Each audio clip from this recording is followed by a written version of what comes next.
안녕하십니까. 신의균의 군사TV 디펜스 브리핑입니다. 자, 오늘도 아주 중요한 군사 무기 관련 소식 전해드리겠습니다. 지금 유럽 최대의 방산 전시회죠. 유로사토리 열렸는데 그 유로사토리에서 여러 신무기들이 등장하고 각종 마케팅을 펼치고 있죠. 특히 지금 전쟁 중이기 때문에 무기가 많이 필요합니다.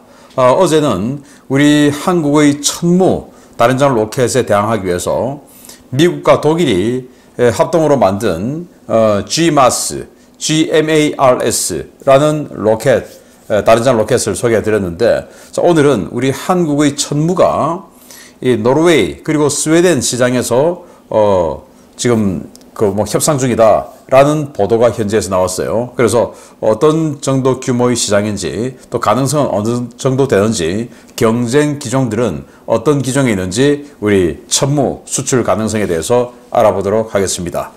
자, 5가지 다시 먼저 보겠습니다.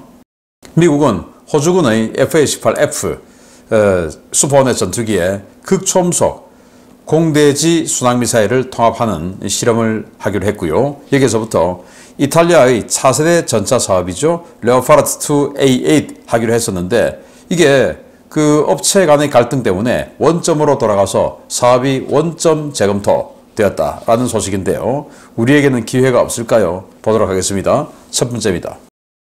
미 공군이 2027년부터 실전 배치할 예정인 전투기 탑재용 극초음속 미사일 HACM이 호주 공군 슈퍼호넷 전투기에서도 발사 실험을 실시한다는 소식입니다. 미 국방부가 호주 공군의 F-18F를 HACM 시스템 통합 대상으로 지정하고 호주에서 HACM 발사 실험을 실시한다고 밝혔습니다.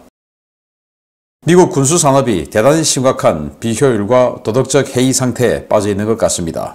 당초 2025년 8월에 완료될 예정이었던 존 C. 스테니스 항공모함 정비 일정이 최소 14개월 연장되었으며 이에 따라 2026년 12월 이후에나 출고가 가능하다는 소식입니다.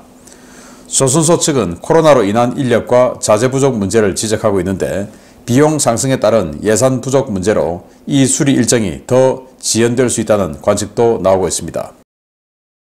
고속기동 중 155mm 곡사포를 연사할 수 있다는 괴물자주포 독일의 RCH-155가 이르면 올 하반기 우크라이나군에 공급된다는 소식입니다.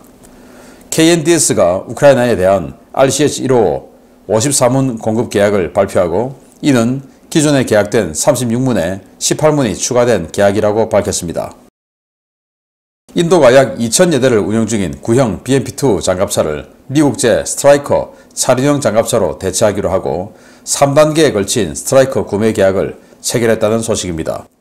초도부는 미국 생산 물량 직도입이고 2단계에서는 인도 현지 생산, 3단계에서는 인도 현지에서의 파생형 개발 사업이 합의됐는데 어떤 파생형이 등장할지 주목됩니다. 얼마 전 서로를 성토하는 입장문을 내며 협상 결렬 소식을 알렸던 KNDS와 이탈리아의 레오나르도가 결국 이탈리아 신형 전차 도입 사업의 관짝에 대못을 박았습니다. KNDS가 레오나르도와의 협상 불가 입장을 재차 천명해 이탈리아군의 전차 도입 사업이 원점으로 돌아가게 되었습니다. 네, 이 미사일입니다. 생긴 거 참 그럴싸하게 생겼는데 극초음속 공대지 순항미사일이에요. 그래서 속도는 마하 8, 아주 빠르죠. 마하 8. 사거리는 무려 1900km 이상. 그러니까 러시아의 지르콘의 상위 호환 버전이다. 이렇게 보시면 되겠고, 보시다시피 생긴 모습도 약간의 스텔스성을 조금 가미한 것 같아요. 그러나 이 핀이나 또 엄청나게 빠르게 비행을 하기 때문에 그 마찰 열 이런 것 때문에 스텔스는 제대로 될 수는 없겠지만 아무튼 이런 미사일을 미 공군이 운영하기로 했고 미 해군은 아마 안 하는 것 같아요. 그래서 이 호주 공군이 운영하는 슈퍼호넷 전투기에 거기서도 테스트해서 니들도 써라 이렇게 해서 호주 공군도 이걸 테스트하기로 했다. 그래서 통합하기로 했다라는 거예요. 참 부러운데요. 우리 KF-21도 우리 한국제 극초음속 미사일 공대지 미사일 장착하는 날이 빨리 오기를 기대하겠습니다. 자, 존 C. 스테니스 항모, 그러니까 지금은 조지 워싱턴 항모가 이 원자로 교체 그리고 오버홀 이렇게 하고 나왔죠. 그 다음에 나와야 될 이 항모가 존 C. 스탠치 항모인데 내년 여름에 나와야 되는데 이게 뭐 코로나다 어쩌다 저쩌다 하고 핑계를 대고 14개월 연장됐다라는 겁니다. 그래서 2026년 12월 이후에나 나오게 됐다라는 건데, 자, 이렇게 되면 미국의 항모 운용이 또 14개월 더욱더 꼬이게 되었다. 이 말과 같죠. 그러면서 조선소 측에서는 지금 인건비 그동안 많이 올랐고 자재비 올랐으니까 돈 더 내. 이제 이렇게 주장하고 있고, 또 미 해군도 원래는 이 승조원이 항공 승조원 빼고 이제 승함하는 승조원들 있지 않겠습니까? 필수 요원들. 그게 한 2,800명 되는데 그 2,800명이 원래 이 배에서 생활하면 되는데 또 그게 아니죠. 배가 또 이 가 있으니까 이 주변에 집들 이렇게 렌트해서 살게끔 해줘야 되지 않습니까? 그 렌트 비용 이런 게 14개월을 지나 또 폭증을 하게 되죠. 예산이 안 잡혀 있었는데, 그래서 미 해군은 또 해군대로 예산 운영이 아주 어렵게 되었고, 이런 여러 가지 상황인데, 그래서 미국은 자꾸 이렇게 이 방산 문제에 있어서, 특히 조선 문제에 있어서 점점 어려워지고 있는데, 최근에 뭐 수리 관련해서 일본하고 계약을 맺고 했습니다만은, 수리뿐만 아니라 건조 등에서도 이건 이제 수리입니다만은, 그런 부분도 한국과 일본 등 동맹국을 적극적으로 활용하는 존스법 개정을 하지 않는 다음에야 러시아, 중국의 연합전선에 밀리는 미 해군이 되지 않을까.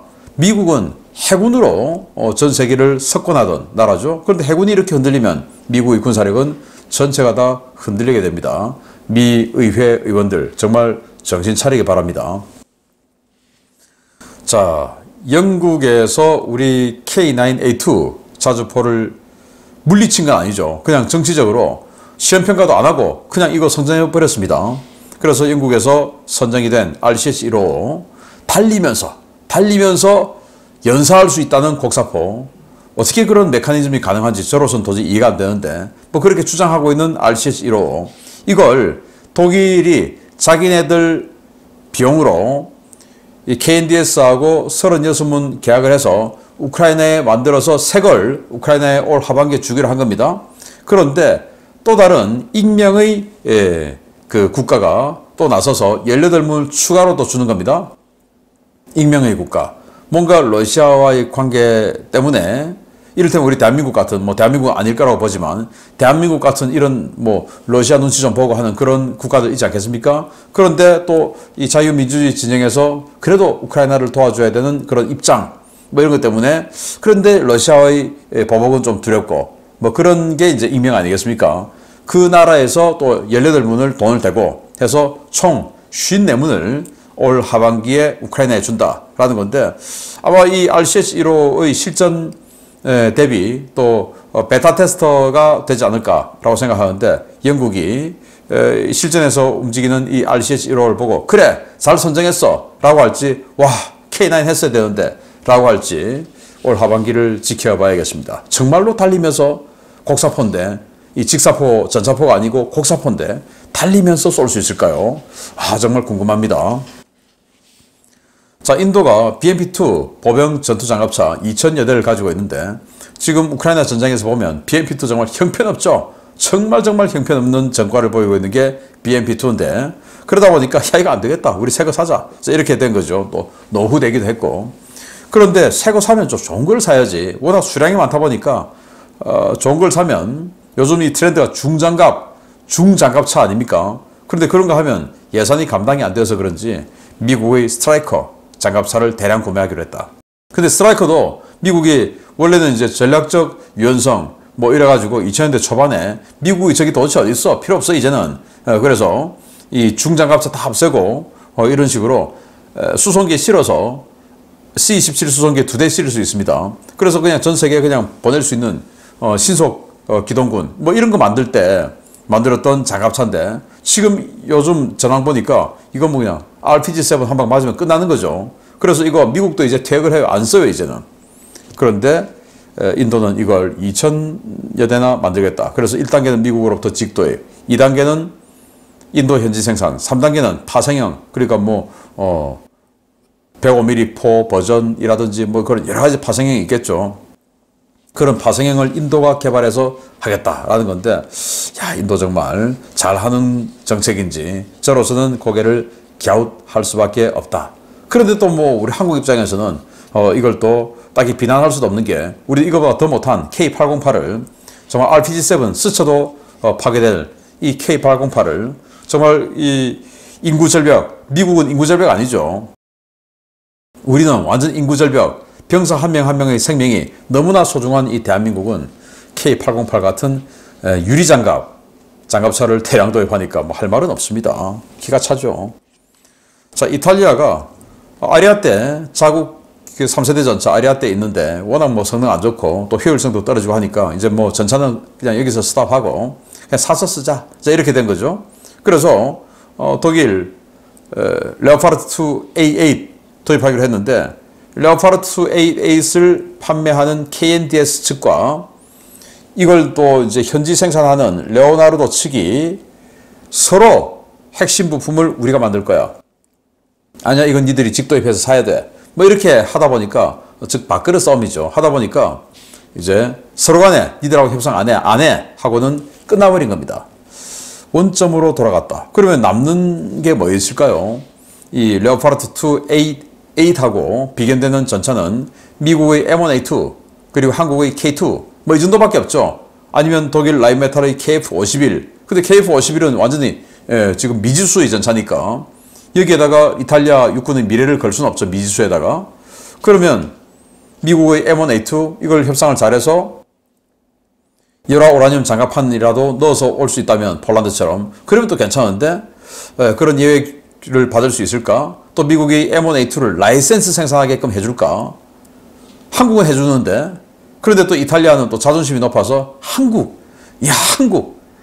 그런 후진국, 이제 후진국 아닌데 그냥 이 인식 속에 남아있는 거죠. 고정관념이. 그걸 우리가 한다고? 그건 안 되지. 자, 이렇게 될 것 같아요. 그래서 과연 이탈리아가 어떤 묘수를 생각해낼지, 저라면 현실적으로 딱 하면 한국어 K2 좋아, 저 하자 라고 할 텐데 이탈리아가 그러지는 않을 것 같다 라는 생각이 들어서 여기도 한번 지켜봐야겠습니다.